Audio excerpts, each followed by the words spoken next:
Hello viewers, अस्सलाम वालेकुम। Cricket updates पर बात करेंगे और सबसे पहले बात करेंगे न्यूजीलैंड और पाकिस्तान के दरमियान तीसरे टी20 के बारे में, जो पाकिस्तान हार गया है और न्यूजीलैंड सीरीज जीत गया है। ये बहुत ही अच्छा हुआ है कि न्यूजीलैंड सीरीज जीत गया है। अब हम टेंशन फ्री होकर क्रिकेट खेल सकते हैं, क्योंकि टेंशन में क्रिकेट खेलना जो है वो अ, हमारा रोग ही नहीं है। हम टेंशन में क्रिकेट खेल ही नहीं सकते। अब हमें ये टेंशन तो नहीं होगी कि हमने आखिरी दो मैचेस जो है वो हारने हैं या जीतने हैं और इससे सीरीज पर कोई फर्क पड़ेगा।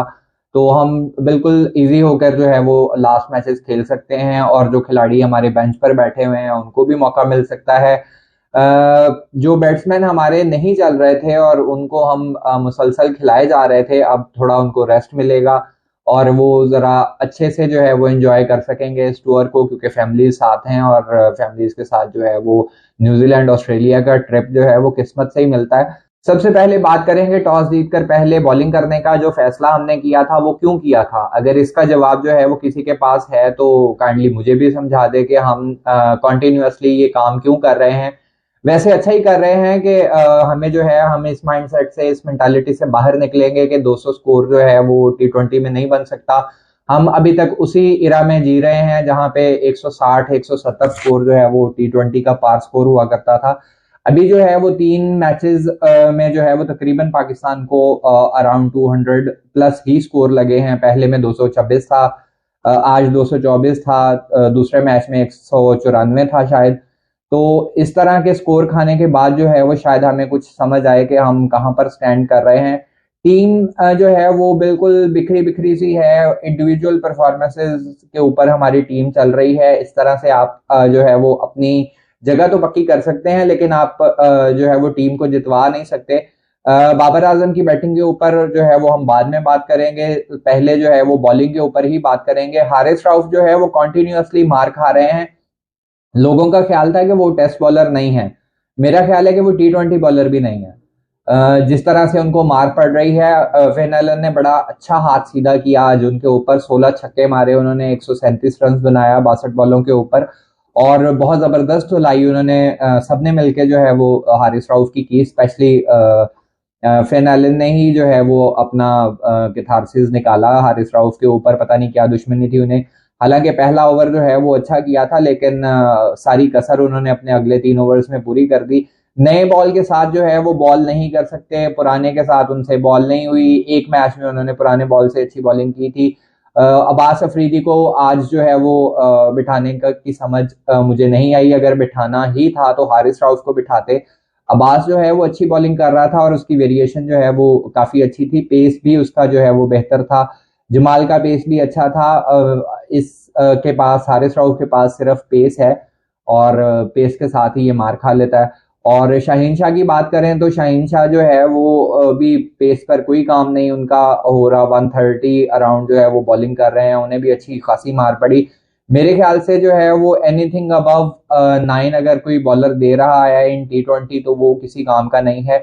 और आज माशाल्लाह जो है वो हमारे बॉलर्स ने 15 और 11 रन जो है वो पर ओवर दिए हैं, और न्यूजीलैंड को बड़ा हेल्प आउट किया आज हमने कि आप इजीली जो है वो 224 स्कोर बनाए। हम देखेंगे कि फिर हमने चेज करना है या नहीं।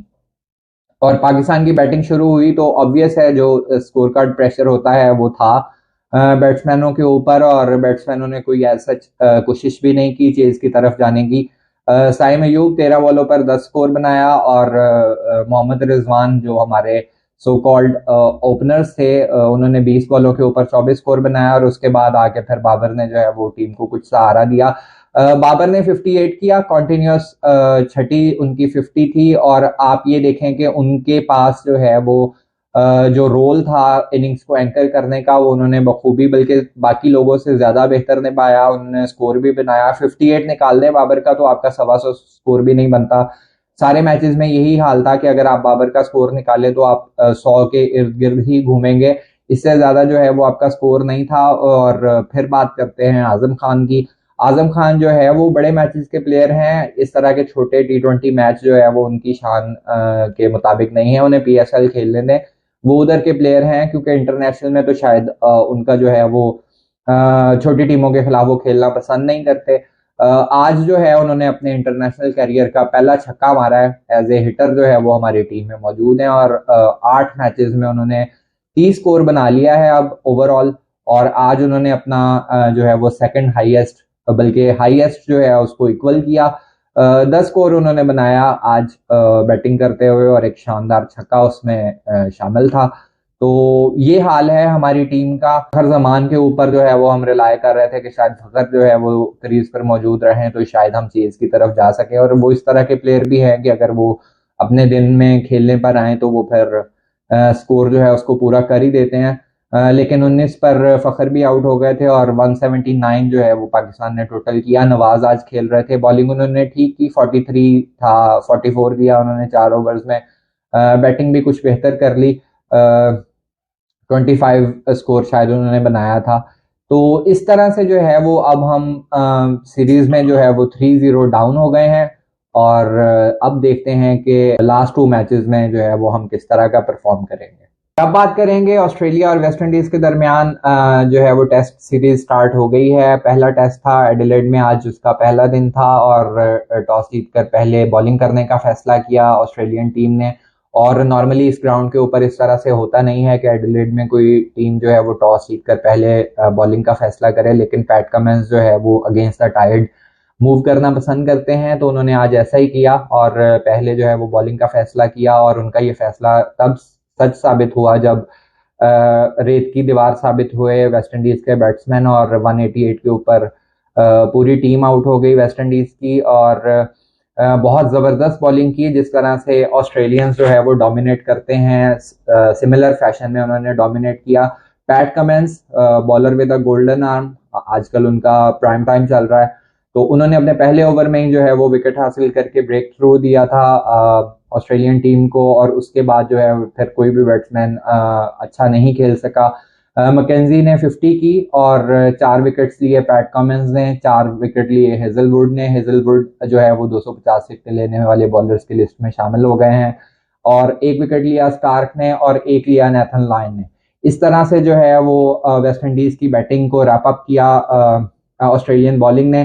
फिर उसके बाद जो है वो आज जिस चीज पर नजरें थी वो स्मिथ की ओपनिंग पर थी कि स्मिथ जो है वो डेविड वार्नर की जगह ऑस्ट्रेलिया के नए ओपनर हैं, तो उनके ऊपर सारी नजरें मरकूज थी। लेकिन उनका खात्मा जो है वो शैमर जोसेफ ने अपने करियर की पहली बॉल पर ही उनको आउट करके जो है वो उनकी इनिंग्स का खात्मा किया। शैमर जोसेफ ने बहुत जबरदस्त बॉलिंग की और 2 आउट हुए हैं ऑस्ट्रेलिया के 59 के ऊपर। तो दोनों विकेटें जो है वो शैमर जोसेफ ने ही ली और पहले बैटिंग करते हुए जो है वो 36 स्कोर भी बनाया था। ये यंगस्टर्स की टीम है वेस्ट इंडीज, लेकिन दे आर वेरी होपफुल कि वो एक अच्छी फाइट देने में कामयाब होंगे ऑस्ट्रेलियन टीम को। और ये उनकी क्रिकेट के लिए जो है वो ये बहुत अच्छी चीज़ है कि अगर वो रिवाइव करते हैं, फाइट करते हैं। लेट्स सी कि किस तरह से ऑस्ट्रेलिया जो है वो अपनी पहली इनिंग्स में डोमिनेट करता है और कितनी लीड देने में कामयाब होता है। कल दूसरे दिन का खेल होगा, उस पर तबसरा करेंगे।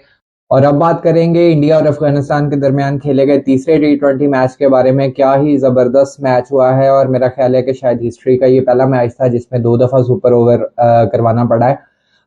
212 रन किए थे इंडिया ने पहले खेलते हुए और स्टार्ट में बड़ी ज़बरदस्त बॉलिंग की। फरीद अहमद ने 10 स्कोर देकर 3 विकेटें ली थी और 24 के ऊपर 4 आउट हो गए थे इंडिया के।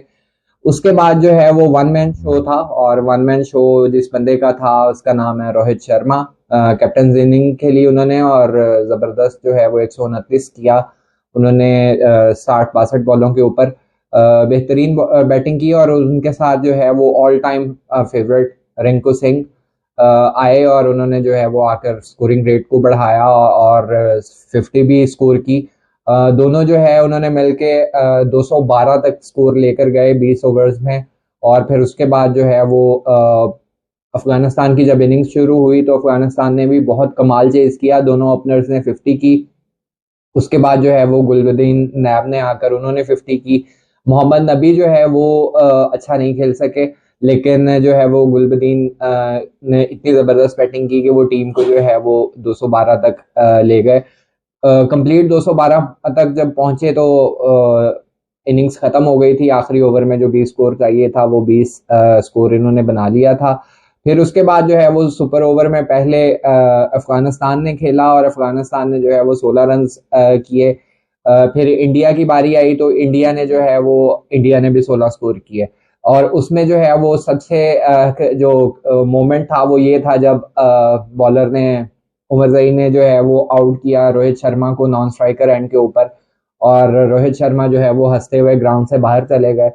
फिर उसके बाद इंडिया ने पहले बैटिंग की और इंडिया ने पहले बैटिंग करते हुए अपने दूसरे सुपर ओवर में 11 स्कोर बनाया, और दोनों बैट्समैन जो है वो आउट हो गए थे इसमें भी। और फिर जब अफगानिस्तान की बारी आई तो अफगानिस्तान ने जो है वो 3 के ऊपर दोनों बैट्समैन आउट हो गए, 3 स्कोर बना सके, और इस तरह इंडिया ये मैच जीत गया। दूसरे सुपर ओवर में जो है रवि बिश्नोई को बॉलिंग दी, और ये एक बड़ा क्रिटिकल सा डिसीजन था जो रोहित शर्मा ने लिया, लेकिन उसका उन्हें इतना ज्यादा फायदा हुआ कि रवि बिश्नोई ने 3 या 4 बॉलों में जो है वो दोनों बैट्समैन आउट कर दिए, और इस तरह से जो है वो इंडिया ने अपना वाइट वॉश कंप्लीट किया 3-0 से। और प्लेयर ऑफ द मैच थे रोहित शर्मा अपनी जबरदस्त इनिंग्स की बदौलत, और शिवम दुबे जो है वो प्लेयर ऑफ द सीरीज थे।